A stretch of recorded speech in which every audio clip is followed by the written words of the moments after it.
तो इस कहानी की शुरुआत हुई थी जीहोन से, एक हारा हुआ इंसान जिसके पास पैसे ना होने की वजह से उसकी फैमिली तक ने उसे छोड़ दिया था। जीहोन के पास अब अपनी बीमार मॉम के इलाज करवाने तक के पैसे नहीं थे। सर से पांव तक वो कर्ज में डूबा हुआ था। ऐसी सिचुएशन में जब उसके पास कोई रास्ता नहीं था, किसी ने उसे डेथ गेम खेलने का मशवरा दिया। लगभग 500 लोग ये डेथ गेम खेलने आए हुए थे।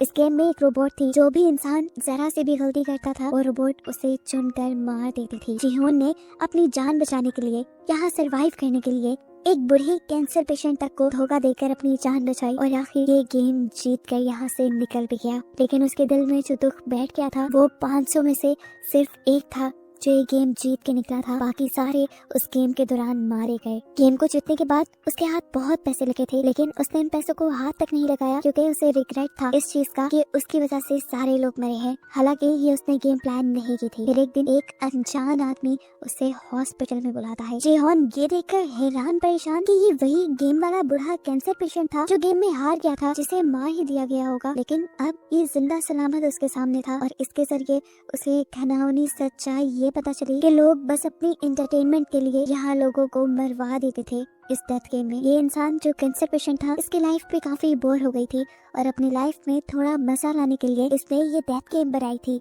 जीहोन को उस बूढ़े आदमी की बेरहमी पर बहुत गुस्सा आया और उसने ठान लिया कि वो इस गेम को बंद करवा कर रहेगा। इसके बाद हम मिले जुनहो से, एक पुलिस ऑफिसर जिसका भाई भाग चुका था पुलिस से कुछ फ्रॉड करके। अपने भाई को ढूंढते हुए जुनहो को उसके रूम से एक गेम वाला कार्ड मिला था। इन्वेस्टिगेशन करते हुए जुनहो जीहोन तक पहुंचा और उसे पता चला कि वो गेम में जाने वाला है और उसका पीछा करते हुए वो भी किसी तरह गेम में घुस गया। वो गेम में पार्टिसिपेट नहीं करने आया था, इसीलिए उसने गेम के गार्ड्स में से एक गार्ड को मारकर उसका हुलिया ले लिया। वहाँ गेम में जाकर उसे इस गेम में होने वाले जुल्म का पता चला और उसने इस गेम के खिलाफ ही बहुत सारे सबूत इकट्ठे किए और इस आइलैंड से भागने में कामयाब भी हो गया। उसने सबूत सारे सेंड भी किए थे पुलिस को, लेकिन आइलैंड में सिग्नल ना होने की वजह से जुनहो की कोई भी चीज पुलिस को रिसीव नहीं हुई। उस पे जुल्म ये कि जुनहो पकड़ा भी गया फ्रंटमैन के हाथों। फ्रंटमैन वो आदमी है जो इस गेम को खिलाता है और यहाँ हमें ये देखकर हैरानी हुई कि जुनहो का भाई ही असल में फ्रंटमैन था। उसने जुनहो को गोली मारने से पहले अपना चेहरा दिखाया और जुनहो को गोली मार दी,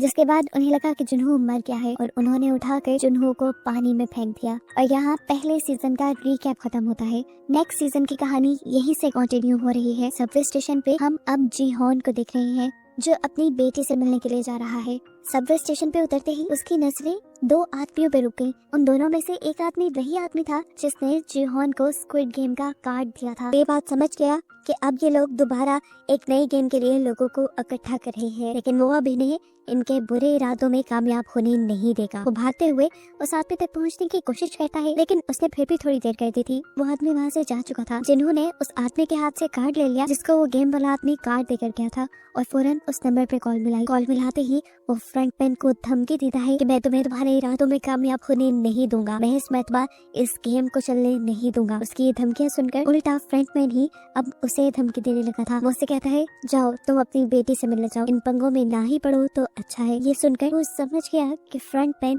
और उसके लोग आज भी किसी तरह उसके ऊपर नजर रखे हुए थे, लेकिन अब तक ये कैसे मुमकिन था। वो समझ गया कि जरूर उसकी बॉडी में कोई ट्रैकर लगा हुआ है और वॉशरूम में जाकर वो ट्रैकर अपनी बॉडी में ढूंढने लग जाता और उसे कान के नीचे अपनी बॉडी में लगा ट्रैकर मिल भी जाता है, जिसे उसने एक कटर से कट करके निकाल दिया। सीन कट हो गई। यहाँ हमने जुनहो को देखा जिसे लास्ट सीजन में फ्रंटमैन यानी उसके अपने ही भाई ने पानी में गिरा दिया था। पता चला कि उसे पानी से एक फिशरमैन ने रेस्क्यू कर लिया था और अब वो हॉस्पिटल में एडमिट था। काफी दिन गुजरने के बाद जुनहो को इस टाइम होश आया है। दूसरी तरफ जीहोन जिसने अपनी बॉडी से ट्रैकर निकाला है, ट्रैकर निकालने के बाद वो अंडरग्राउंड हो गया ताकि स्क्विड गेम वाले उसे ट्रैक न कर पाए, जिसके बाद लगभग 2 माह का वक्त सीजन में गुजार दिया गया और हमें जिन्हो को दिखाया गया जो अभी तक अपने भाई को ढूंढ रहा है और ट्रैफिक पुलिस में है। अपने भाई को ढूंढने के साथ साथ उसका दूसरा मिशन स्क्विड गेम को बंद करने का भी बन गया था, क्योंकि उसने भी देखा था कि कैसे स्क्विड गेम में बेदर्दी से लोगों को मार दिया जाता था। वो जब ये केस अपने सीनियर से डिस्कस करने लगा तो किसी ने उसकी बात नहीं मानी, क्योंकि जब जिन्हो ने उस गेम के बारे में सारे सबूत इन लोगों को उस आइलैंड से सेंड किए थे तो वो इन लोगों तक पहुंच ही नहीं पाए थे और ऐसे सबने मान लिया था कि जिन्हो झूठ बोल रहा है। सीन कट होकर हमें जीहोन को दिखाया गया जिसे अब फ्रंटमैन ने ट्रैक कर लिया था। फ्रंटमैन उसका दरवाजा नॉक करता है। डरते हुए जब जीहोन ने दरवाजा खोला तो फ्रंटमैन 2 कटे हुए सर उसके सामने लेके आया, जिनकी आंखें एकदम से खुल गई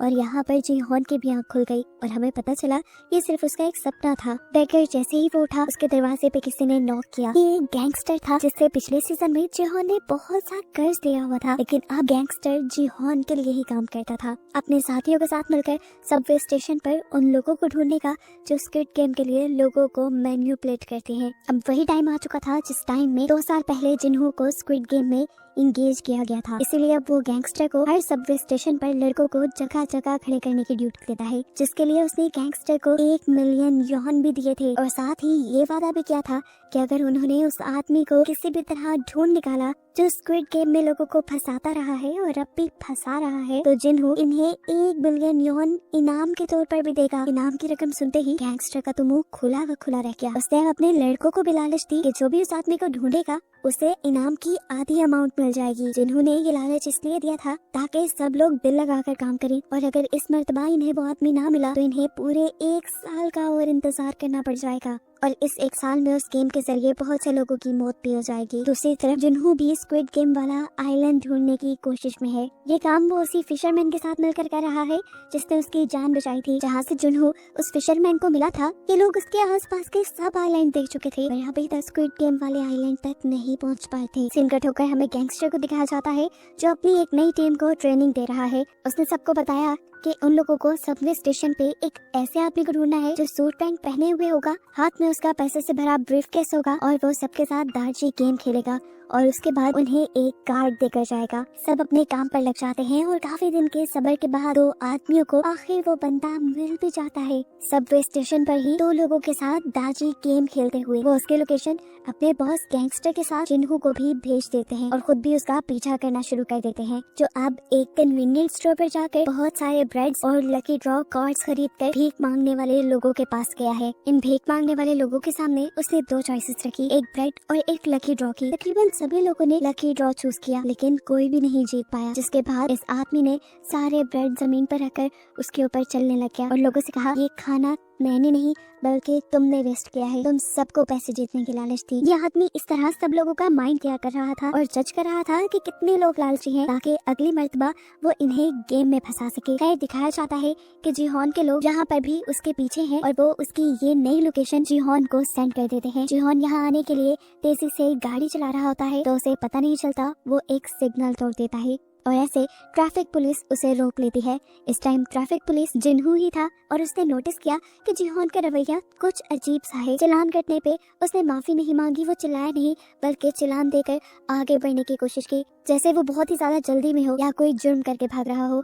इसीलिए उसने जीहोन की गाड़ी के नंबर से उसकी इंफॉर्मेशन निकाली तो उसे जीहोन का नाम जाना पहचाना लगा और उसे याद आया कि जीहोन को फॉलो करते हुए ही तो वो पिछली मर्तबा स्क्विड गेम के अंदर पहुंचा था। यहीं से अब जिन्हों ने जीहोन के घर का एड्रेस भी ले लिया। सिनकट होकर दिखाया गया कि वो दोनों आदमी जिससे स्क्विड गेम वाला बंदा मिल गया था वो जीहोन के आने से पहले ही उसको पकड़ने का फैसला करते हैं और डिसाइड करते हैं कि इनाम की रकम वो आधी आधी कर लेंगे। जब वो दोनों उस आदमी को मारने के लिए उसके करीब गए तो उसे आदमी का शिकार हो गए। जीहोन जब तक यहाँ पहुँचा तो उसे सिर्फ सड़क पर लगा खून दिखाई दिया और वो समझ गया कि वो दोनों उसके लोग उस जालिम आदमी के हाथों मारे गए। ऊपर से देखने को मिला कि वो आदमी जीहोन पर नजर रख रहा था। जीहोन के जाने के बाद जब वो कमरे में आया तो पता चला कि उसने जीहोन के आदमियों को अब बंदी बनाया हुआ है। वो इनके साथ भी डेथ गेम खेलता है क्योंकि उसे भी डेथ गेम खेलने में मजा आता था। गेम तो बच्चों वाली थी, स्टोन पेपर सीजर, पर उसने शर्त रखी थी जो हारा वो मारा जाएगा। ऐसे ही जब उनका एक साथी हारता है तो यह आदमी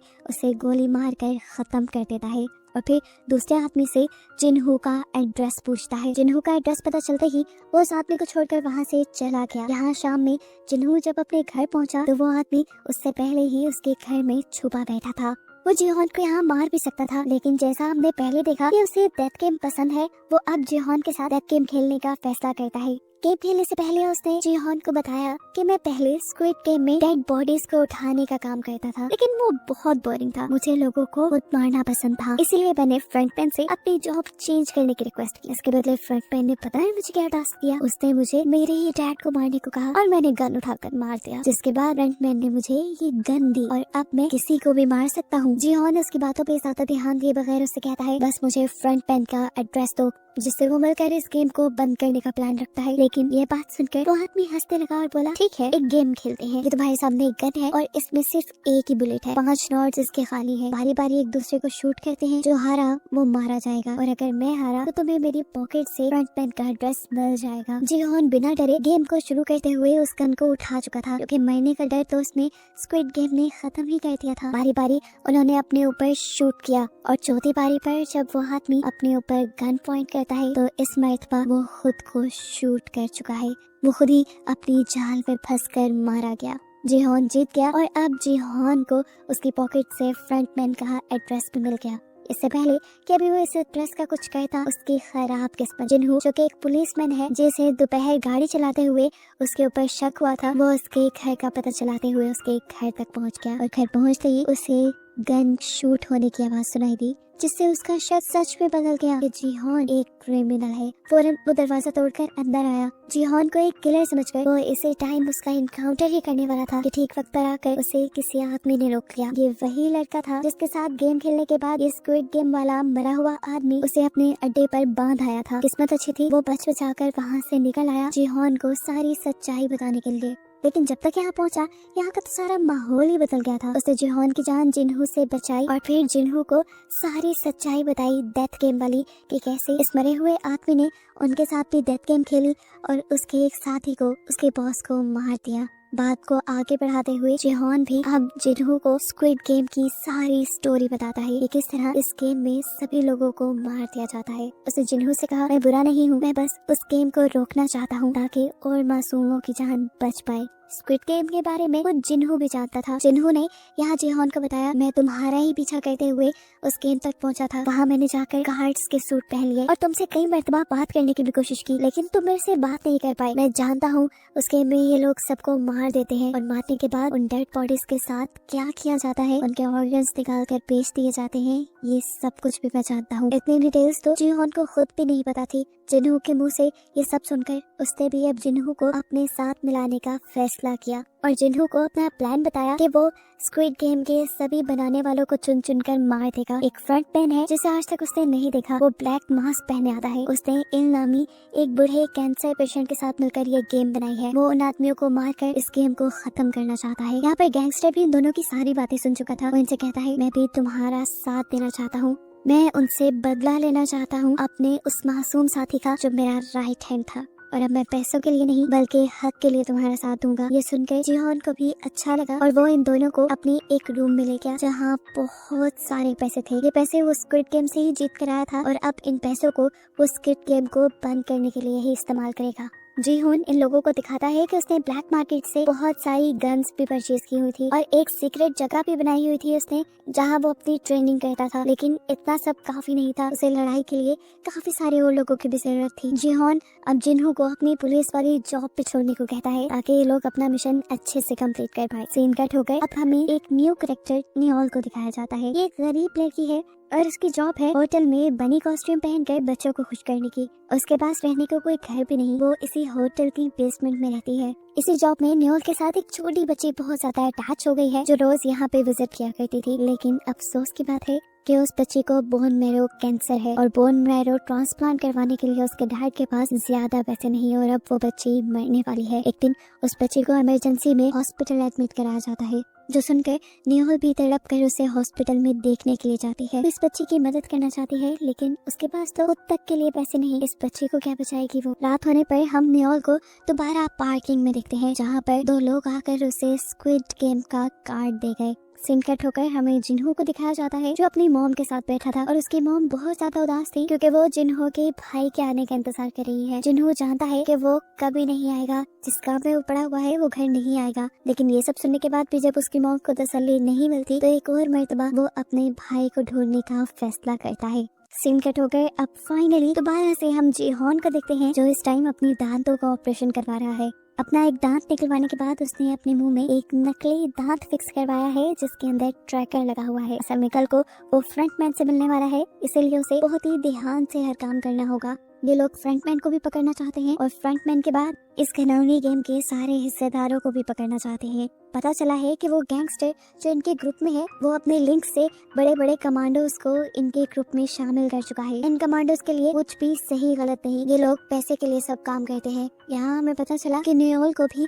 वो स्क्विड गेम वाले लेके जा रहे थे। न्यूयोल उनके साथ चली जाती है, लेकिन देखने को मिला कि उसे गेमर के तौर पे नहीं बल्कि सिक्योरिटी गार्ड के तौर पे हायर किया गया था। अब जिन्हों फाइनली जीहॉन को लेकर उस एड्रेस पे आ गया है जो उस आदमी की जेब से इन्हें फ्रंटमैन का मिला था। ये एक क्लब का एड्रेस था। जिन्हों अंदर जाने से मना कर देता है क्योंकि उस आइलैंड पर फ्रंटमैन ने जिन्हों को देख लिया था और अंदर जाने पे वो पहचाना भी जा सकता है और इनका मिशन फेल भी हो सकता है। इन दोनों ने अब जिन्हों को छोड़कर अंदर जाने का फैसला किया कि लोग जैसे ही अंदर गए तो बाहर जिन्हों ने नोटिस किया कि 2 गार्ड्स जो कि स्क्विड गेम वाले यूनिफॉर्म पहने हुए हैं वो इस पार्टी के अंदर गए हैं और इससे वो समझ गया कि अभी तक फ्रंटमैन अंदर नहीं आया। शायद ये दोनों अंदर की सिक्योरिटी चेक करने के लिए आए हैं। अब यही बात कि फ्रंटमैन अंदर नहीं है जिन्हों अपने साथियों को बताना चाहता था, लेकिन अंदर जाने पर उसने देखा कि जीहॉन को फ्रंटमैन के लोग दूसरे दरवाजे से कहीं ले जा चुके हैं। जीहॉन के मुंह में लगे ट्रैकर की मदद से इन लोगों ने उस गाड़ी को ट्रैक कर लिया जिसके अंदर वो लोग जीहॉन को ले गए थे। जिन्हों और उसके बाकी साथी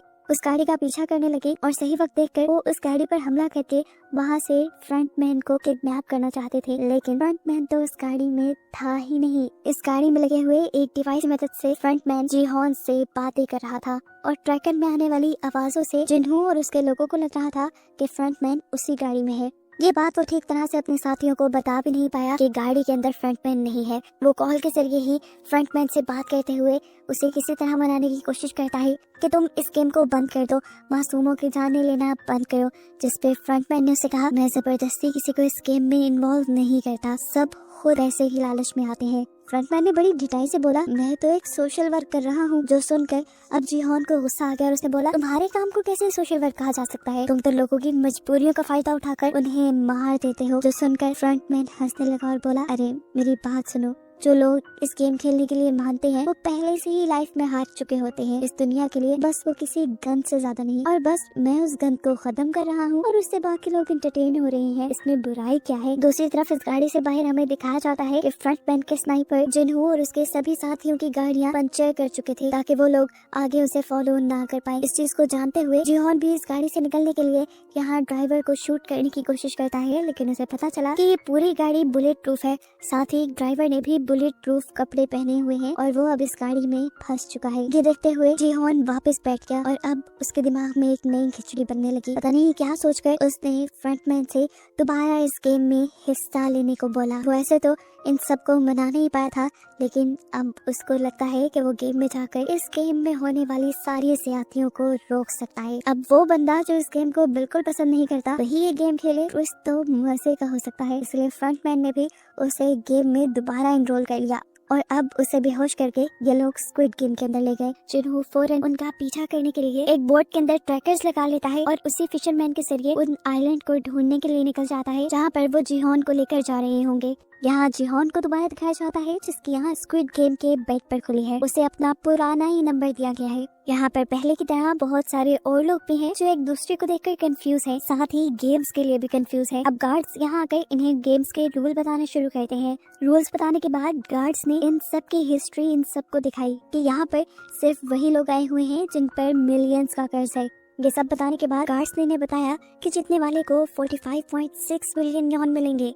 इस गेम के पूरे 6 राउंड होंगे। एक दिन में 1 राउंड खेला जाएगा और हर गेम के बाद वोटिंग भी होगी क्या इन्होंने ये गेम कंटिन्यू रखना है या नहीं। और अगर ये लोग गेम बंद करने का डिसाइड करते हैं तो सभी प्लेयर्स को जीते हुए पैसे डिवाइड करके दे दिए जाएंगे। ये एक नया रूल था। जीहॉन जान गया कि ये उसी की वजह से डाला गया है। आगे बढ़कर सबने कॉन्ट्रैक्ट साइन कर लिया। जीहॉन ने देखा तकरीबन सभी रूल्स पुराने थे, बस कुछ एक आध नए थे। इसके बाद यहाँ एक एक करके सभी प्लेयर के पिक्चर्स ली गई। इस गेम को खेलने यहाँ पर कोरिया का एक फेमस रैपर भी आया हुआ था जिसे देखकर सब हैरान थे। उसके साथ पिक्चर भी बनवाना चाहते थे। उसने सबसे वादा किया कि यहाँ से बाहर जाते ही वो सबको एक एक पिक्चर देगा। यहाँ देखने को मिला कि जीहॉन का एक दोस्त भी यहाँ आया हुआ था और ये लोग तकरीबन 3 साल बाद मिल रहे थे। जीहॉन जिहोन के गायब होने की वजह से उसका एक दोस्त उससे बहुत ज्यादा नाराज था। तब जिहोन उसे कहता है, मैं बाहर जाकर तुम्हें सब सच बता दूंगा, तुम इस जगह गलत आ गए हो, तुम्हें नहीं आना चाहिए था, और अब अगर तुम्हें अपनी जान प्यारी है तो जिस तरह मैं कहूँ तुम्हें उस तरह ही करना है। खैर अब गेम भी शुरू होने वाली थी। सभी लोग बाहर ग्राउंड पे आ गए। ये पुराना ही ग्राउंड था। जिहोन समझ गया कि ये गेम भी पुराने वाली ही है। सीन कट हो गए। अब हमें जिन्हू को दिखाया गया जो जिहोन का ट्रैकर ट्रैक करते हुए आइलैंड तक पहुंच भी गया है, लेकिन यहाँ उन्हें कोई ऐसी फैसिलिटी नहीं मिली जिसमें गेम खेली जा रही हो। ट्रैकर को ट्रैक करते हुए ये लोग एक फिशरमैन तक पहुंचे और देखा गया कि जिहोन का ट्रैकर यहाँ चारे में पड़ा था। ये देखते हुए उन्होंने फिशरमैन को ही मारना शुरू कर दिया और उससे इन्वेस्टिगेट करने लगे इस ट्रैकर के बारे में। तब फिशरमैन ने जवाब दिया कि मुझे तो ये चारा फ्री मिला था। वहाँ गेम के अंदर भी जिहोन परेशान था कि जिन्हू और उसकी टीम इन सबको रेस्क्यू करने के लिए क्यों नहीं पहुंची। कहीं उसके ट्रैकर में तो कुछ गड़बड़ नहीं। कैमरे से छुपते हुए वो अपने मुंह से जब अपना टूटा हुआ दांत निकालता है तो ये देखकर हैरान रह जाता है कि उसमें ट्रैकर ही नहीं था और गेम वालों ने गेम में आने से पहले उसका ट्रैकर वाला दांत निकाल दिया। और वो समझ गया कि अब वो बहुत बड़ी मुसीबत में है। किसी को तो क्या बचाना, वो खुद भी इस गेम से नहीं निकल सकता। फिर भी वो सबकी जान बचाने का इरादा तो रखता था, इसलिए उसने सबसे कहा कि इस गेम को आप लोग वैसे ही खेलेंगे जैसा मैं कहूँगा, वरना आप लोग मारे जाएंगे। अब गेम भी स्टार्ट हो चुकी थी। जिहोन सबको अपने एक्सपीरियंस से गाइड करते हुए उस वक्त में आगे लेकर जा रहा था जब डॉल का मुंह पीछे होता था। सभी लोग जिहोन की बात मान रहे थे, लेकिन बहुत से लोगों को यकीन नहीं था कि जिहोन सच बोल रहा है। ऐसे ही वो रैपर अपने सामने वाली लड़की के कान के नीचे मक्खी देखकर उसे उड़ाने को कहता है। वो लड़की पीछे मुड़कर उसे देख के हंसने लग जाती है। उसके मुड़ने की मूवमेंट डॉल ने डिटेक्ट कर ली थी और स्नाइपर से उसके सर पे शूट करके उसे मरवा दिया। इससे सब लोग एकदम से बुखलाकर भागने लगे। हालांकि जिहोन उन्हें मना भी कर रहा था। फिर जो हिला वो मारा गया। अब सबको यकीन आ जाता है कि जिहोन की बात मानना ठीक है। जिहोन अब सबको लाइन में आगे बढ़ने को कहता है, जिससे डॉल बहुत कम इनकी मूवमेंट को डिटेक्ट कर पा रही थी। सब पैनिक भी थे। इसी पैनिक कंडीशन को कंट्रोल करने के लिए रैपर अपनी ड्रग ले लेता है और मदहोश होकर बहुत सारे अपने सामने वाले लोगों को धक्का दे देता है। इसी वजह से इन लोगों को स्नाइपर गोलियां मार देते हैं और ये सभी मारे जाते हैं। जिसके बाद डॉल के पीछे मुंह करते ही ये सब रेसिंग लाइन की तरफ भागते हैं। बहुत सारे लोगों ने तो लाइन क्रॉस कर ली, लेकिन यहाँ एक आदमी ने जिहोन से मदद मांगी, जिससे यहाँ के लोगों ने मारने के लिए उसके पाँव पे गोली मारी थी, मगर वो बच गया था। कैट नामी एक प्लेयर और जिहोन उसे सहारा देकर उसे बचाकर लाइन के दूसरी पार तो ले आते हैं, लेकिन उसकी बुरी किस्मत के एक स्नाइपर ने उसके सर पर शूट करते हुए उसे मार डाला। और ये स्नाइपर नियोल ही थी। उसकी इस हरकत से सारे गार्ड्स को भी गुस्सा आया था। यहाँ पे कोई भी गार्ड सर पे गोली नहीं मारता था। सर पे गोली मारने से लोगों की बॉडी के ऑर्गन्स जल्दी डैमेज हो जाते थे, जिनको इन स्क्विड गेम वालों ने बेचना होता था। नेक्स्ट सीन में जिन्हो को दिखाया जाता है, जो अब परेशान है कि वो जिहोन को कहाँ ढूंढे। ये बात वो समझ गया था कि यहाँ करीबी किसी भी आइलैंड पे स्क्विड गेम वाली फैसिलिटी नहीं होगी, क्योंकि यहाँ गेम वालों ने उसे खुद भेजा था। फिलहाल ये लोग यहाँ से वापस जाने का प्लान करते हैं, क्योंकि समुद्र में तूफान भी आने वाला है। सीन कट होकर हमें दोबारा सारे प्लेयर्स को दिखाया जाता है। सारे प्लेयर्स बहुत ज्यादा घबराए हुए थे गेम में होने वाली मौत से। अब जैसे ही गार्ड्स इनके रूम में आते हैं, सब और भी ज्यादा डर जाते हैं और इनसे माफी मांगते हैं और कहते हैं प्लीज हमारी जान बख्श दो। लेकिन गार्ड्स उन्हें गेम के नए रूल बताने आए थे। गार्ड्स ने बताया कि 500 में से इस गेम के बाद सिर्फ 365 लोग बचे हैं। वो सबको ऊपर मनी बॉक्स में देखने को कहता है, जहाँ पे बहुत सारे पैसे गिरे थे। गार्ड बताते हैं कि अभी वोटिंग होगी और अगर सब लोग यहाँ से जाने का फैसला करेंगे तो ये पैसे सभी लोगों में डिवाइड हो जाएंगे। अब गार्ड्स ने इनकी जीती हुई अमाउंट उन्हें बताई। अगर वो अमाउंट सब में डिवाइड होती तो ये पैसे एक एक इंसान को बहुत कम मिलते और सभी लोगों का कर्जा उससे ज्यादा था। इसीलिए बहुत से लोगों ने गेम कंटिन्यू करने का डिसाइड किया। सबका फैसला बदलते देखकर जिहोन सबको समझाता है, अगर यहाँ रहे तो वैसे भी मारे जाएंगे, लालच नहीं करो, यहाँ से जाने के लिए वोट दो। जिहोन की ये बात सुनते हुए इन सबके पीछे बैठी हुई एक तांत्रिक, जो कि एक प्लेयर भी थी, वो बोलती है कि हमारी मौत जहाँ लिखी होगी वहीं पर आएगी, मौत से ना डरो। ये बात सुनने के बाद सभी लोगों ने वोटिंग स्टार्ट कर दी। जिहोन सबसे पहले आगे बढ़ा और उसने गेम रोकने के लिए वोट किया। एक एक करके लोग आगे बढ़े और बहुत से लोग गेम को ना रोकने के लिए भी वोट कर रहे थे और ये देखकर जिहोन की जान निकल रही थी। आखिर ये वोटिंग टाई हो गई। आधे लोगों ने यहाँ से निकलने का और आधे लोगों ने यहाँ रुकने का फैसला किया। अब बस एक इंसान ऐसा था जिसके वोट पे ये सारा रिजल्ट था और वो था नंबर 1। अब नंबर 1 प्लेयर आगे आया और उसने यहाँ गेम में रुकने का फैसला किया और सिर्फ एक बंदे की वजह से ये गेम कंटिन्यू हो गई। हमें देखने को मिला ये बंदा कोई और नहीं बल्कि इन्हू है, फ्रंटमैन जो कि खुद यहाँ पर प्लेयर बन के अब आ चुका है। अब इसके बाद हमें मरे हुए लोगों के कॉफिन दिखाए जाते हैं, जिनमें से कुछ पर क्रॉस के निशान बने थे, जिसका मतलब था कि उन लोगों के इन्हें ऑर्गन्स निकालने हैं। और 2 आदमी जब ये काम कर रहे थे तब उनको सिर्फ एक ही डेड बॉडी के ऑर्गन्स ठीक मिले और उन्होंने अंदाजा लगाया कि एक सिक्योरिटी गार्ड जानबूझकर सर पे गोली मार रहा है, जिससे ऑर्गन जल्दी फेल हो जाते हैं। ऐसे उनका ये कारोबार तो बंद हो जाता, इसीलिए वो फौरन इस चीज की खबर फ्रंटमैन को देते हैं। अब सीन कट होकर हमें सभी प्लेयर्स को दिखाया जाता है, जिनमें जीहॉन तो बहुत ज्यादा परेशान है क्योंकि वो जानता है इस गेम में जो भी पार्ट लेता है वो मर जाता है। इसी सब के दौरान इन्हों बाकी सभी प्लेयर्स को लेकर उसके पास आया और उसने जीहॉन से कहा, देखो तुम पहले भी इस गेम में आ चुके हो, तुम एक्सपीरियंस्ड हो, तुम हमारी मदद कर सकते हो जिससे हम लोगों की जान भी बच जाए और हमें पैसे भी मिल जाएं। ये सुनने के बाद जीहॉन उन्हें बताता है कि पिछली मर्तबा हमने दूसरी गेम डलजूना गेम खेली थी, जिसमें शुगर कैंडी के अंदर से हमने शेप्स निकालनी थी। ट्रायंगल सबसे इजी शेप थी और अम्ब्रेला सबसे ज्यादा हार्ड। ये सुनकर इन्हों बोला, जिसने अम्ब्रेला चुना होगा वो तो सबसे बड़ा बेवकूफ होगा। उसकी ये बात सुनकर जीहॉन को याद आया कि पिछले सीजन में जीहॉन ने ही अम्ब्रेला चुना था। खैर सारा क्राउड यहाँ से चला गया और अकेले में इन्होंने जीहॉन से सवाल किया, तुम दोबारा इधर क्यों आए हो? तुम्हारे पास तो बहुत पैसा है। जीहॉन दुखी हुआ और बोला, वो पैसा मेरा नहीं बल्कि मरे हुए लोगों का था और ऐसे ही अब भी जो हम पैसे जीतेंगे वो भी मरे हुए लोगों के होंगे। इन्हों से कहता है, तुम ज्यादा नहीं सोचो। उसकी ये बात सुनकर जीहॉन उसी पे भड़क गया और बोला, तुम चाहते तो इस गेम को रोक सकते थे, तुमने ये गेम क्यों नहीं रोकी? इन्होंने जवाब दिया, क्योंकि यहाँ पे बहुत से लोग गेम खेल कर पैसे कमाना चाहते हैं। सबका कर्ज उन पैसों से ज्यादा था जो हमने कल जीते थे। उनके ये बहस खत्म करवाते हुए जीहॉन का दोस्त उससे कहता है, अच्छा ठीक है, अब हमें एक नई स्ट्रेटेजी प्लान करनी चाहिए अगली गेम्स के लिए, ताकि हम ज्यादा लोगों की जान बचा सकें। दूसरी तरफ हम देखते हैं कि एक और जगह बहस चल रही थी। यहाँ पे एक जैक नाम का यूट्यूबर था, साथ ही साथ वो डिजिटल करेंसी को भी डील करता था और उसके इस काम में बहुत से लोगों की इन्वेस्टमेंट थी, जिसमें वो रैपर थॉमस भी था। लेकिन डाउनफॉल आने की वजह से सारे के सारे पैसे डूब गए, इसीलिए वो ये गेम खेलने आया हुआ था। थॉमस और उसका दूसरा साथी उसे मारने लग जाते हैं, ये कहते हुए कि तुम्हें हमारे पैसे वापस देने पड़ेंगे। जीहॉन और उसका दोस्त इस लड़ाई को रुकवाते हैं। इसके बाद सभी अपने अपने बिस्तर पे चले गए। बेड पे लेटने के बाद इन्होंने जीहॉन से माफी मांगी उसके गलत बिहेवियर के लिए और बताया कि गेम में रुकना उसके लिए इसलिए जरूरी था क्योंकि उसकी वाइफ को लिवर कैंसर था, उसको लिवर ट्रांसप्लांट की भी जरूरत थी। और जब उसने लिवर ट्रांसप्लांट के लिए बहुत सारे पैसे इकट्ठे किए, कर्ज लिया, तो उसके डिपार्टमेंट वालों को लगा कि उसने करप्शन की है, जिसकी वजह से उसकी जॉब भी चली गई और अब उस पे बहुत बड़ा कर्ज भी है। वो ऐसे बिना पैसे लिए यहाँ से नहीं जा सकता। उसको इमोशनल हुआ देखकर जीहॉन भी उसकी मजबूरी समझ गया और उसने बिठा लिया कि अगले गेम में वो सबका साथ देगा। सीन कट होकर हमें दिखाया गया कि अब यहाँ के नए फ्रंटमैन के सामने नोयोल को बुलाया गया है, क्योंकि वो लोगों के सर में गोली मार रही थी। जब फ्रंटमैन उससे वजह पूछता है तो वो बताती है कि पुराने फ्रंटमैन ने मुझसे यही डील की थी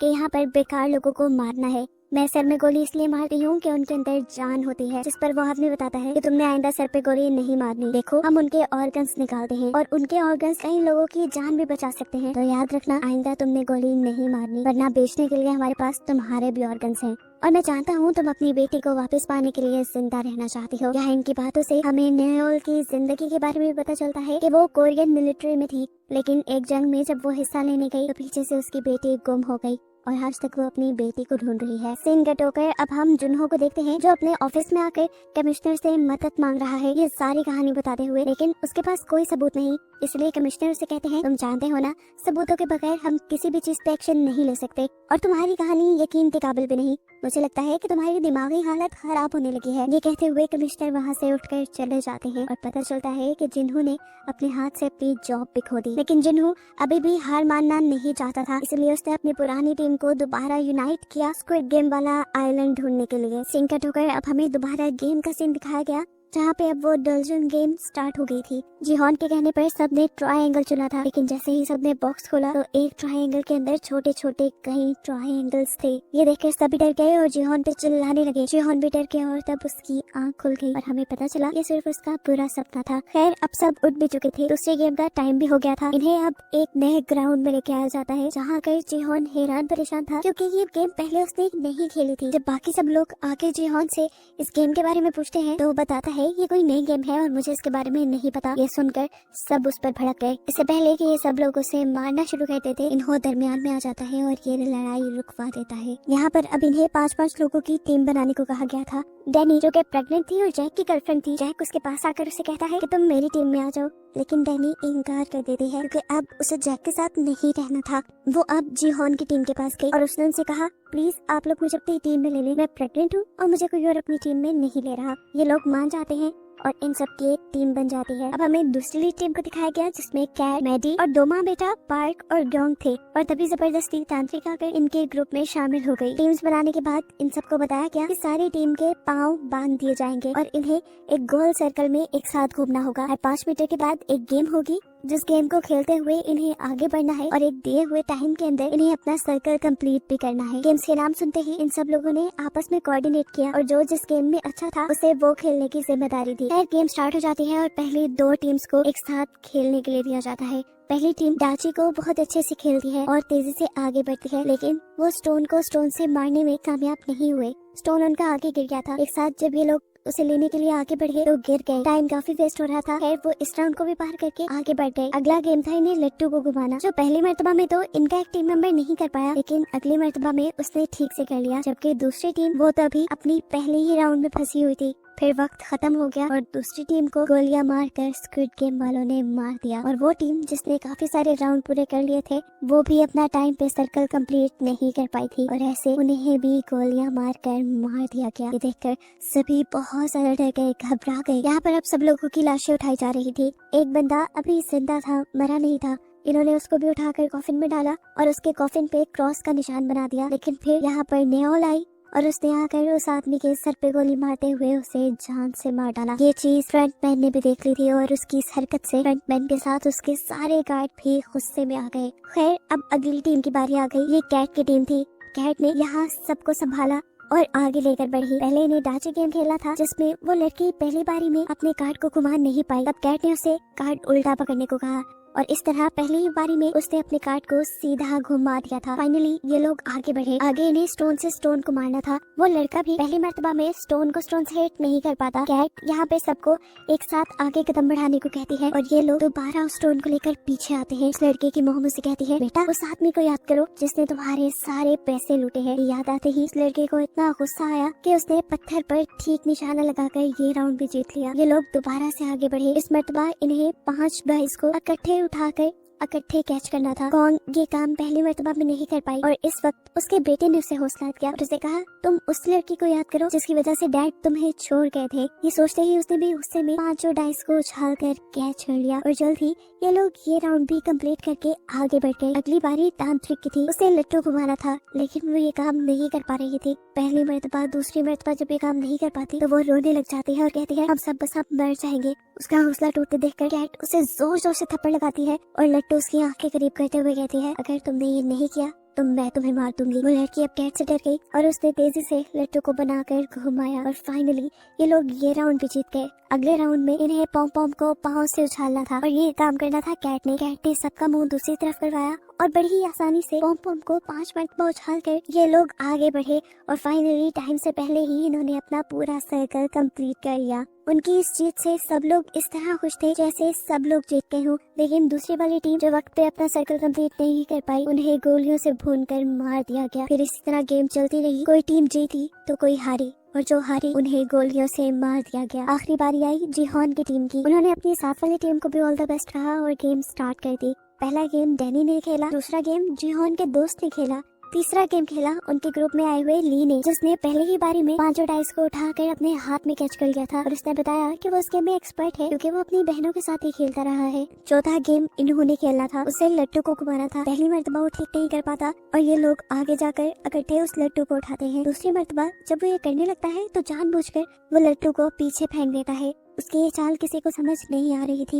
ये लोग पीछे से लट्टू को लेकर आए और अब इन्होंने ऐसा ड्रामा किया कि जैसे वो अपने हारने से बहुत ज्यादा परेशान है, वो अपने आप को मारने लगा। तो जिहोन ने उसे समझाया कि देखो तुम याद करो कि बचपन में तुम ये कैसे घुमाते थे, और इस मर्तबा इन्होंने लट्टू को ठीक से घुमा दिया। अगली बारी जिहोन की थी, उसे पम पम को 5 मर्तबा पाँव से हिट करना था। 4 मर्तबा तो उसने आसानी से कर लिया, लेकिन 5वीं मर्तबा पम पम आगे की तरफ बढ़ा। इससे पहले कि वो जमीन से टकरा जाता, इन्होंने जिहोन का पाँव आगे करके ये गेम जितवा दी और वो लोग वक्त से पहले जीतकर बहुत खुश हुए। लेकिन उनके साथ वाली टीम वो वक्त से पहले या वक्त पर वो काम नहीं कर पाई और इस तरह वो टीम मारी गई। ये देखकर जिहोन को काफी दुख हुआ है। वो अपने रूम में वापस आ गए, जहाँ बहुत से लोग उन्हें जिंदा देखकर इसलिए नाराज थे क्योंकि उन्हें लग रहा था कि अब जीते हुए पैसे डिवाइड हो जाएंगे। इसी दौरान गार्ड्स भी रूम में आ गए गार्ड्स ने इन्हें इस गेम के जीतने वाली प्राइस इन्हें दिखाई और बताया कि इस मर्तबा 110 लोग मरे हैं और अब सिर्फ 255 लोग बाकी रह गए हैं, जिस लिहाज से हर जीतने वाले के पास अब 78 मिलियन युआन आ सकते हैं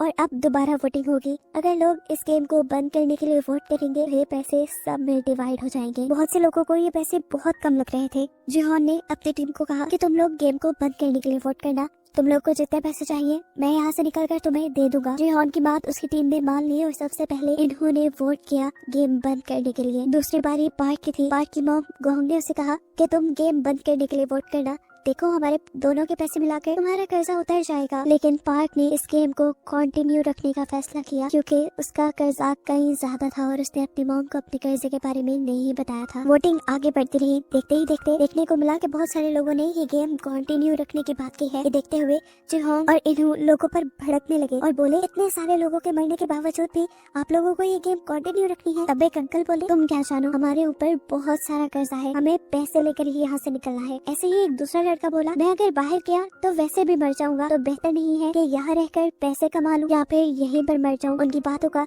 जिहोन के पास कोई जवाब नहीं था। वोटिंग खत्म हो गई। आखिरी वोट जिहोन को ही देना था। उसने गेम बंद करने के लिए तो वोट दिया, लेकिन उसके वोट का कोई फायदा नहीं था क्योंकि ज्यादा लोग इस गेम को कंटिन्यू रखना चाहते थे। वोटिंग खत्म होने के बाद पार्क ने देखा कि गोंग ने उसकी मॉम से नाराज है। उसने जाके अपनी मॉम को मनाना शुरू किया और बताया, मेरे ऊपर बहुत ज्यादा कर्ज है और जिन लोगों से मैंने वो कर्ज लिया है वो इतने खतरनाक है कि अगर मैंने उनके पैसे वापस ना किए तो वो मेरे सारे ऑर्गन्स निकाल कर बेच देंगे। उसकी ये बात सुनकर गोंग ने उसे माफ कर दिया और यहाँ पार्क ने भी उसे प्रॉमिस किया कि अगले मरतबा मैं गेम को बंद करने के लिए ही वोट करूंगा। यहाँ हमने जिहोन के दोस्त जैंग को देखा। उसने भी इस गेम को कंटिन्यू रखने के लिए वोट किया था और उसकी इस हरकत से जिहोन बिल्कुल टूट चुका था। जिहोन ने अपनी टीम को वादा भी किया था कि वो उन्हें सारे पैसे दे देगा। तब जैंग ने उससे माफी मांगी और बोला, मैंने एक आदमी के बहुत सारे पैसे लुटाने हैं, मुझे यहाँ से पैसे लेकर ही जाना था, लेकिन मैं वादा करता हूँ कि अगले गेम के बाद मैं भी इस गेम को बंद करने के लिए वोट करूंगा। जिहोन दुखी बैठा था और उसने सबसे कहा कि अगले गेम पे अब एक दूसरे को भी मारना पड़ सकता है। ये बात सुनकर सभी दुखी हो गए।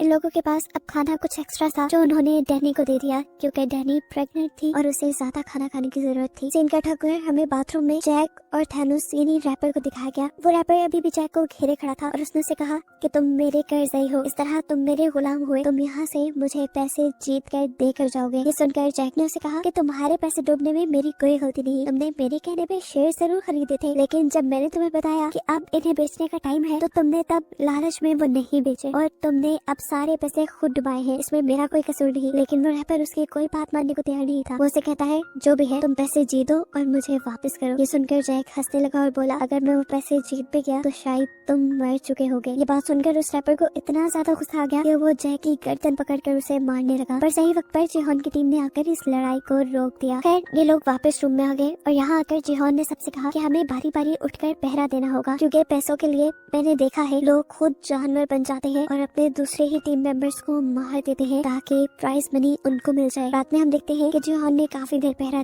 जिसके बाद जैंग उठा। जैंग ने उसे कहा, जिहोन तुम सो जाओ, अब मैं पहरा देता हूँ। मुझे आज भी याद है कि तुम आखिरी मरतबा मेरे से पैसे लेने आए थे, लेकिन अगर मेरे पास होते तो जिहोन मैं सच में तुम्हें दे देता। जिहोन ने यहाँ उसे कुछ नहीं कहा और यहाँ उनकी बातों से हमें पता चला कि उनकी दोस्ती बहुत गहरी बहुत पुरानी है। वो बचपन से स्कूल टाइम यहाँ तक के जॉब भी उन्होंने एक साथ की थी और इस चीज का अंदाजा इन्हों को भी उनकी बातों से हो गया था। सारी बातें छोड़कर अब जैंग जिहोन से पूछता है, तुम्हारे पास इतने पैसे थे तो तुम वापस गेम में क्यों आए? जिहोन ने इस बात का जवाब नहीं दिया बल्कि एक नया सवाल जैंग से पूछा कि अगर मैं यहाँ गेम में मर जाऊँ तो तुम मेरे हिस्से के पैसों का क्या करोगे? ये सुनकर वो उदास हो गया और उसने बोला, ऐसी बातें नहीं करो, हम एक साथ जीत के बाहर जाएंगे। तब जिहोन ने जवाब दिया, हाँ मैं भी यही चाहता हूँ कि हम साथ जिंदा बाहर जाएं, लेकिन अब मैं हार रहा हूँ, ये लोग मेरी बात नहीं समझ पा रहे। खैर सीन कट होकर फाइनली अब हम जिन्हों को देखते हैं जो दोबारा जिहोन को ढूंढने के लिए सफर शुरू कर चुका है और यहाँ नया दिन भी चढ़ गया है। सभी लोगों को दोबारा गेम के लिए तैयार होने को कहा गया, साथ ही साथ सभी गार्ड्स भी तैयार हो गए। सभी प्लेयर्स को एक बड़े से हॉल में लेकर जाया गया जहाँ पर एक स्टेज घूम रहा था। सभी को उस पर खड़ा होना था। स्टेज के घूमने पर इन्हें एक नंबर दिया जाएगा। उतने नंबर की टीम बनाकर इन्हें यहाँ के किसी भी रूम में जाकर उस रूम को लॉक करना है, जिसके बाद बचे हुए लोगों को मार दिया जाएगा और अगर रूम में दिए गए नंबर से ज्यादा या कम लोग हुए तो उन्हें भी मार दिया जाएगा। ये सुनकर सभी लोग अपनी स्ट्रेटेजी बनाने लगे कि उन्हें ये गेम कैसे खेलनी है। स्टेज पे घूमना शुरू हो गया और इन्हें 10 का नंबर दिया गया। 30 सेकंड में इन्हें 10 लोगों की टीम बनाकर किसी रूम में जाना था। जिहोन की टीम और कैट की टीम जल्दी से एक रूम में चली गई और उन्होंने जाकर वो दरवाजा लॉक कर लिया। जल्दी से 30 सेकंड गुजर गए और जो भी लोग बाहर खड़े हुए थे उन्हें गार्ड्स ने गोलियों से भून दिया और ये देखकर जिहोन बहुत ज्यादा दुखी हुआ। उनके रूम में इस टाइम तांत्रिक बिखरी थी जिसने उन सबको बोला कि तुम सब यही वजह से जिंदा हो। ये कहते ही सबने मुड़कर उसकी तरफ देखा। जिहोन ने भी। जिहोन को देखकर वो बोली, तुम अगर अभी तक जिंदा हो समझो यहाँ बहुत बड़ा कुछ होने वाला है। कोई भी उसी बातों पे ज्यादा ध्यान नहीं दे रहा था। अगले राउंड के लिए ये लोग दोबारा स्टेज पे आ गए। स्टेज घूमा और इन्हें अगला नंबर मिला 4 का। सभी लोगों ने जल्दी जल्दी अपनी टीम तोड़ी और कमरों की तरफ आ गए। कैट की टीम तांत्रिक को छोड़कर अपने रूम में बंद हो गई थी, जबकि जिहोन की टीम ने इन्हू को छोड़ दिया था। और फिर उसके बाद पहले की तरह बचे कुछ लोगों को मार दिया गया। गार्ड्स ने देखा कि एक रूम में 3 लोग थे। गार्ड्स ने उनको भी पकड़कर मार डाला। ये लोग जब रूम से बाहर आए तो तांत्रिक अजीब सी नजर से उन्हें देख रही थी, जबकि जिहोन और उसकी पूरी टीम इन्हू के लिए परेशान थे। लेकिन इन्हू सेटिस्फाई था। उसने कहा कि मैं लोगों से जल्दी दोस्ती कर लेता हूँ, इसलिए मैं बच गया। फाइनली अगला राउंड शुरू हुआ और इन सबको 3-3 का नंबर मिला। इन लोगों ने अपनी दोबारा टीम तोड़ी और आगे बढ़े। गोंग अपने बेटे पार्क के साथ आगे जाना चाहती थी, लेकिन 2 लड़कों ने जबरदस्ती पार्क को पकड़कर अपने रूम में ले गए और गोंग ये देखकर परेशान हुई कि उसके बेटे ने उसे छोड़ दिया। वो वही परेशान खड़ी थी कि ठीक वक्त पर जिहोन और इन्हू आए और उसे पकड़ते हुए एक रूम में ले गए। वहाँ बैठकर भी गोंग बहुत ज्यादा परेशान थी क्योंकि उसके बेटे को उसकी बिल्कुल भी परवाह नहीं थी, चाहे उसकी मॉम मर भी जाए। उसके बात सुनकर जिहोन और इन्हू को भी दुख हुआ। ये लोग दोबारा अब रूम से बाहर आए, जहाँ पर पार्क भी इस चीज से दुखी था कि उसने अपनी मॉम को छोड़ दिया, लेकिन गोंग ने उसे गले लगाकर संभाल लिया। इधर कैट और मैडी भी गोंग से मिले, जिनको एक तीसरे बंदे ने मिलकर बचा लिया था और वो भी अब से इनकी टीम का मेंबर बन गया था। फिर अगला राउंड भी शुरू हो गया। इस मरतबा इन्हें नंबर मिला 6 का। ये लोग अब दोबारा टीम बनाने लगे। मैडी और कैट की टीम जिहोन की टीम से डैडी को लेकर एक रूम की तरफ बढ़ी, लेकिन गलती से मैडी को धक्का देने पर वो पीछे रह गई। सब लोग परेशान हो गए, लेकिन तभी जल्दी से सामने से जैक आकर इनके रूम में घुसकर इनका रूम लॉक कर लेता है और बाहर मैडी रह जाती है, जिसे गोली लगकर वो इनकी आंखों के सामने मारी गई। कैट उसके मरने से बहुत दुखी थी क्योंकि गेम में आते ही पहले उसकी दोस्त मैडी बनी थी। वो उसके मरने का गुस्सा जैक के ऊपर निकालने लग जाती है, लेकिन तब जैक उनसे कहता है कि अगर मैं सही वक्त पर आकर तुम्हारा रूम लॉक ना करता तो तुम सब के सब मारे जाते। मेरा एहसान मानो, मैंने तुम्हारी जान बचाई है, क्योंकि मैडी सही वक्त पर अंदर नहीं आ सकती थी। उसकी बात गलत भी नहीं थी, इसीलिए सबका गुस्सा ठंडा हो गया। फिर अब अगला राउंड स्टार्ट हो जाता है। इन्हों का ख्याल था कि अब गेम वाले 2-2 का नंबर चुनेंगे, क्योंकि यहाँ पर 50 कमरे हैं और ये लोग 126 लोग रह गए हैं। इन्हों के कहने के मुताबिक बाकी 2 का नंबर मिला। सब 2-2 की टीम बनाकर कमरों की तरफ भागने लगे। इन्हों और जैन जिस कमरे में गए वहाँ पर एक और बंदा आ गया। ये लोग 3 हो गए थे। अगर इन्हें गार्ड्स देख लेते तो मार देते। तब इन्होंने अपनी जान बचाने के लिए उस तीसरे आदमी की गर्दन पकड़कर उसे मार दिया, जो देखकर जैन भी घबरा गया। वो जान गया था कि इन्हू बहुत ज्यादा खतरनाक है। गेम अब खत्म हो चुकी थी। ये लोग वापस अपने रूम में आ गए, जबकि दिखाया गया कि मरे हुए लोगों को कॉफिन के अंदर डाला जा रहा था। जो लोग पूरी तरह मर चुके थे, जिनके ऑर्गन नहीं निकाले जा सकते थे, उनको जला दिया गया और बाकी लोगों के ऑर्गन्स निकाले गए। सीन कट हो गए। अब हमें जिन्हू को बोट पे दिखाया गया, जो ड्रोन की मदद से सही आइलैंड को ढूंढने की कोशिश कर रहे हैं। यहाँ पर फिशरमैन से कहता है कि अब हम बस उन आइलैंड्स को ढूंढेंगे जिनको हमने पहले नहीं ढूंढा। उसके बाद जिन्हू मान जाता है और ये लोग ड्रोन के जरिए एक ऐसे आइलैंड को देखते हैं जिसपे एक छोटा सा गेट था। जिन्हू समझ गया कि जरूर इस गेट के नीचे ही वो फैसिलिटी होगी। उसने फौरन अपने आदमियों को वहाँ भेजा और आदमियों ने जाकर जैसे ही वो कैबिन वहाँ खोला तो एक बहुत बड़ा ब्लास्ट हुआ, जिसमें उसकी बहुत सारी टीम मारी गई। इस चीज ने उसे बहुत बड़ा धचका दिया था। वो जान गया था कि ये सिस्टम सारा गेम वालों ने ही लगाया होगा ताकि लोग डिस्ट्रैक्ट होकर मारे जाएं। सिंगल ट्रिगर दोबारा हमें गेम का सीन दिखाया जाता है, जहाँ पर सभी प्लेयर्स अपनी गेम्स के बारे में बात कर रहे हैं। तांत्रिक आकर कैट की टीम से कहते हैं, तुमने मुझे अपनी टीम से निकाला था ना, देखो अब मैं तुम्हें शराब देती हूँ, तुम सब भी बैठ की तरह मारे जाओगे। जो सुनकर गैंग बोली, तुम्हारी बातों से कुछ नहीं होगा। यहाँ अब जैक भी डैडी के पास आया। वो डैडी के बच्चे को अपनाना चाहता था। उसने डैडी से कहा, देखो डैडी, हम अब गेम को बंद करने के लिए वोट करेंगे और इसके बाद अब यहाँ से निकल जाएंगे। हम दोनों के पैसों को स्टॉक में इन्वेस्ट करके एक अच्छी जिंदगी गुजारेंगे। ये सुनकर डैनी को गुस्सा आ गया और वो बोली, तुम आज भी मेरे लिए मेरे पास नहीं आए, बल्कि मेरे पैसों के लिए आए हो। तुम अपने पैसों का जो कुछ मर्जी करो, मैं अपने पैसे से अपने बच्चे को अकेले पाल सकती हूँ। ये कहकर वो वहाँ से चली गई। जबकि दूसरी तरफ अभी इन्हू और जिहोन को दिखाया गया, जिन्होंने गेम बंद करने वाले लोगों को गिन लिया था। गेम बंद करने वाले लोग अभी भी कम थे और गेम को कंटिन्यू रखने वाले लोग ज्यादा बच गए थे। तब जिहोन सिचुएशन देखते हुए इनसे कहता है कि हमें लोगों से बात करनी चाहिए और इस गेम को बंद करने के लिए कहना चाहिए, जिस पर इन्हों से समझाता है, देखो हम इस तरह नहीं कर सकते। ऐसे में वो लोग जो इस गेम को कंटिन्यू रखना चाहते हैं वो उल्टा भड़क जाएंगे और गेम से पहले ही यहाँ लड़ाई हो जाएगी, सब एक दूसरे को मारने लग जाएंगे और यही तो वो गेम वाले चाहते हैं। अब वोटिंग का भी टाइम आ गया था। वोटिंग से पहले गार्ड्स ने आकर इन सब लोगों को बताया कि अब बचे हुए लोग सिर्फ 100 रह गए हैं और अगर 100 के 100 लोग यहाँ से निकलने का डिसाइड करते हैं तो हर एक को 365 मिलियन यौन मिलेंगे, जो सबके लिए तकरीबन काफी थे। वोटिंग स्टार्ट हो गई। इस पर वोटिंग काफी क्रिटिकल थी, क्योंकि जितने लोग यहाँ से निकलने के लिए वोट कर रहे थे, उतने ही लालची लोग ये गेम कंटिन्यू रखने के लिए भी वोट कर रहे थे। दिखाया गया कि तांत्रिक के कहने पर एक लड़की ने गेम को कंटिन्यू रखने का वोट दिया है, जिससे गेम को कंटिन्यू रखने वाले लोग ज्यादा हो गए हैं। लेकिन अच्छी बात थी कि अभी इन्हों का वोट बचा हुआ था। सभी उसे देखकर डर गए, और सबसे ज्यादा डरा जैंग जो उसका कारनामा देख चुका था रूम में एक आदमी को मारने का। वो ये बात जीहोन को बताने लगा, लेकिन उससे पहले ही इन्होंने उनके हक में वोट देकर उसकी इस बात को काट दिया और सब लोग खुश हो गए। लेकिन अभी तो वोटिंग टाई हो गई थी। इस वोटिंग का कोई रिजल्ट नहीं निकला। तब गार्ड्स ने कहा कि अब वोटिंग सुबह को दोबारा होगी। सुबह तक के लिए कोई फैसला नहीं है। अब सभी लोग जिन्होंने ये गेम को खत्म करने के लिए वोट दिया था, वो सभी परेशान बैठे थे कि पता नहीं सुबह क्या होगा। तब एक आदमी मशवरा देता है कि हम उनके किसी एक आदमी को बनाकर अपनी साइड कर लेते हैं। ये सुनते ही पार्क आगे बढ़ा और उसने बोला कि अगर तुम लोग इस गेम को कैंसिल करने को कहते हो, तो मैं तुम सबको खाने की पार्टी दूंगा। लेकिन उसके बाद से सामने वाली टीम भड़क गई। सामने वाली टीम के अंकल बोले, अगर तुम सब मर गए, देखो हमें तो ज्यादा पैसे मिलेंगे। और यहाँ पर अब ली नाम का लड़का खड़े होकर कहता है, और अगर गेम बंद ना हुई तो देखना तुम सब लोग मर जाओगे। बहस बढ़ते बढ़ते इनकी लड़ाई तक आ गई। ये सब लोग अपनी लाइन में आ गए। उनकी ये बहस देखते हुए जिहोन ने नोटिस किया कि आज इन सबको खाने के साथ फॉग भी दी गई थी कि अगर लड़ाई हो तो इसे हथियारों के तौर पे यूज किया जा सके। सीन कट होकर हमें वॉशरूम में दिखाया गया कि वो रैपर एक आदमी को डरा धमका रहा है, क्योंकि उसने गेम बंद करने के लिए वोट किया है, जबकि रैपर ने उसे गेम को कंटिन्यू रखने को वोट देने को कहा था। ये देखकर जैक सामने आया और उसने रैपर से कहा कि तुम किसी को भी धमका नहीं सकते वोटिंग के लिए। इन सबके दरमियान बहस इतनी बढ़ गई, ये लड़ाई की तरफ चली गई। जैक इस लड़ाई से बचना चाह रहा था, लेकिन रैपर ने उसको ओवर पावर कर दिया और उसका गला दबाकर उसे मारने ही वाला था कि उस वक्त पे जैक को ना चाहते हुए भी रैपर के ऊपर फॉग से हमला करके उसे मारना पड़ा। उसने फॉग रैपर के गले में धंसा दिया था, जिससे उसकी वहीं पे मौत हो गई। रैपर के मरने के बाद दिखाया गया कि सिर्फ जैक और रैपर के दरमियान में ही नहीं, बल्कि यहाँ सभी लोगों के दरमियान में लड़ाई चल रही थी। और वॉशरूम के बाहर गार्ड्स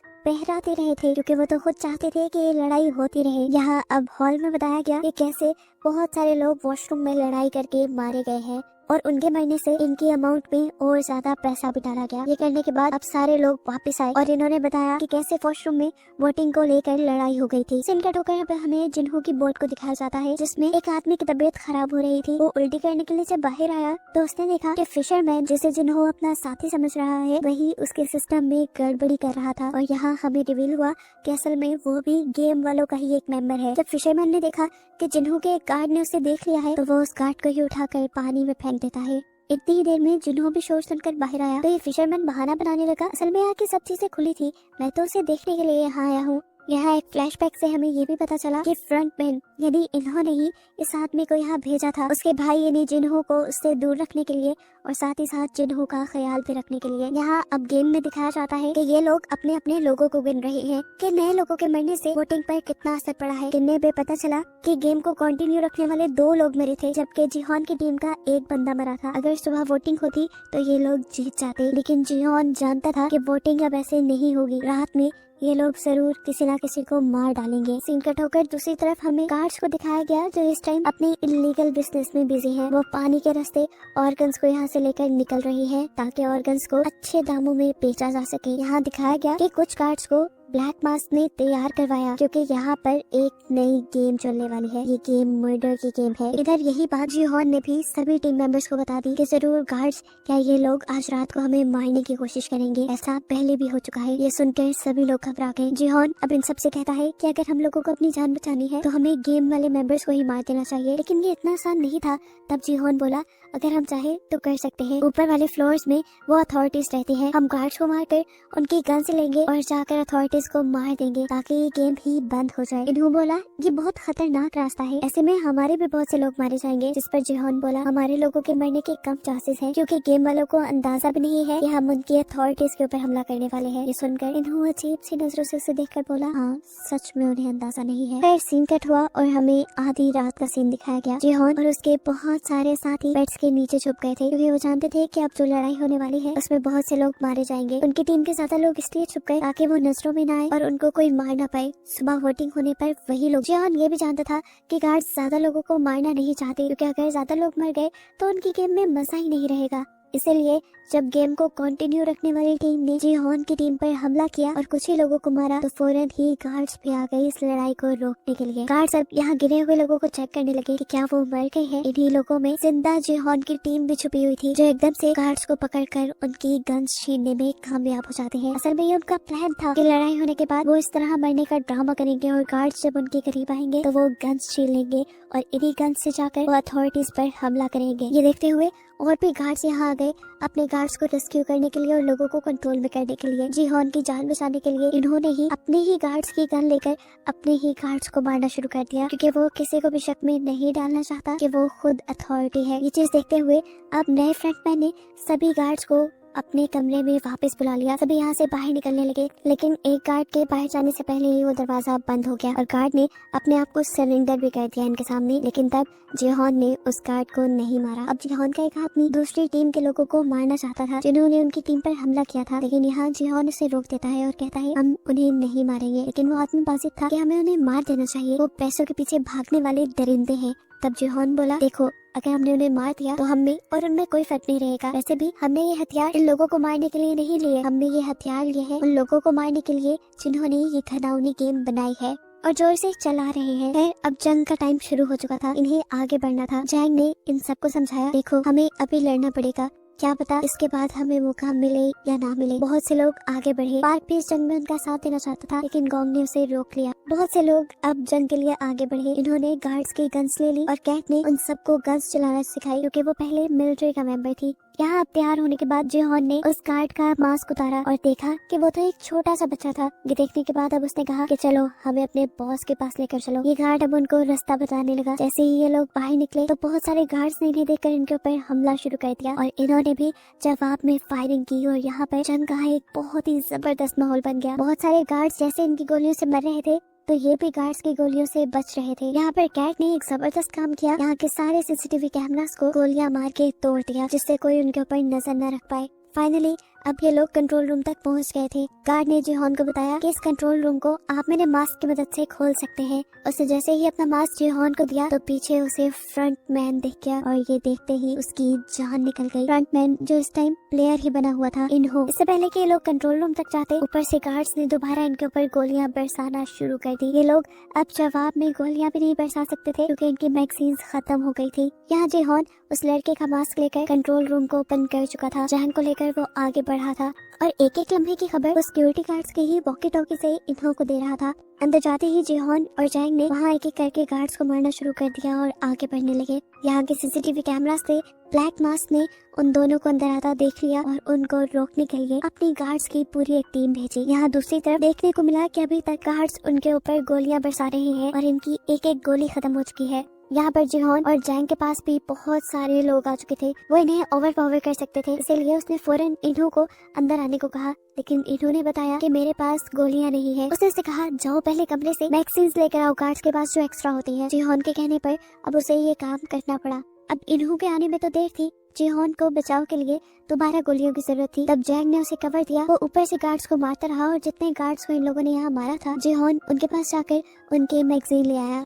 यहाँ देखने को मिला कि ली वापस हॉल में आ चुका था। उसने यहाँ पर मौजूद गार्ड्स की मैगजीन इकट्ठी करना शुरू कर दी और पार्क ने भी इस काम में उसकी मदद की। दूसरी तरफ हमें दिखाया गया जब इन्हों को ये फील हुआ कि जिहोन दोबारा कहीं से मैगजीन लेकर उनके गार्ड्स को मारता जा रहा है तो सिचुएशन खराब देखकर वो जिहोन के पास आया और जिहोन को डिस्ट्रैक्ट करने के लिए वो बोला, मैंने बाहर एक नक्शा देखा था, मुझे लगता है कि कंट्रोल रूम तक जाने का पीछे से भी एक रास्ता है, मैं वहाँ जाकर तुम्हें कवर देता हूँ, तुम वहाँ से कंट्रोल रूम तक जाओ। जिहोन उसकी बात मान गया और उसके बहकावे में आते हुए उसे अपनी आखिरी मैगजीन भी जिहोन ने दे दी। यहाँ दिखाया गया कि ली जैसे ही वहाँ से बाहर निकला मैगजीन को ऊपर ले जाने के लिए तो गोलियों की आवाज ने उसे बुरी तरह डरा दिया। वॉकी टॉकी से कैट उसे ऊपर की तरफ बुला रही थी, लेकिन वो वॉकी टॉकी को अब नीचे फेंक देता है क्योंकि ऊपर जाने का उसके अंदर हौसला नहीं। ये सुनकर कैट उसे गालियाँ देती है और खुद मैगजीन लेने के लिए नीचे आने का फैसला करती है। अब दोबारा हमें इन्हों को दिखाया गया जो पीछे रास्ते में तो चला गया था, लेकिन अब उसे एक नया कवर लेना था। उसने वॉकी टॉकी से ऐसे एक्टिंग करके जिहोन को मैसेज दिया कि जैसे वो गार्ड के हमले में घायल हो गया हो।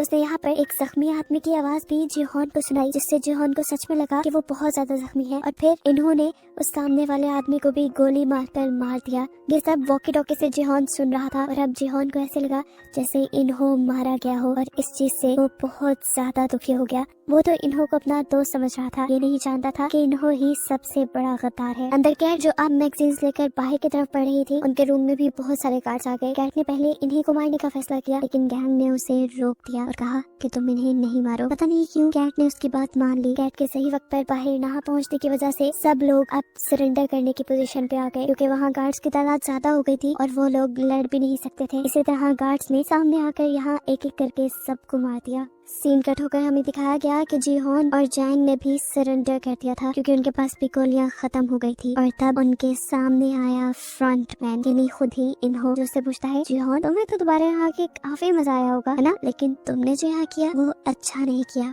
और इसकी अब तुम्हें सजा मिलेगी। वो अब उसके ऊपर बंदूक तानता है, लेकिन मार देता है जैंग ने उसके दोस्त को, ताकि उसके दिल में दर्द बढ़ जाए। अपने फ्रेंड को मरता देखकर जीहोन जोर से चिल्लाया और बस यहीं पे ये सीजन खत्म हो गया, बहुत सारी मिस्ट्रीज के साथ। क्या आखिर यहाँ जीता कौन, यहाँ के पैसे किसको मिलेंगे और जिन्हों इन लोगों को ढूंढ भी पाएगा या नहीं, ये सब देखने को मिलेगा हमें नेक्स्ट सीजन में।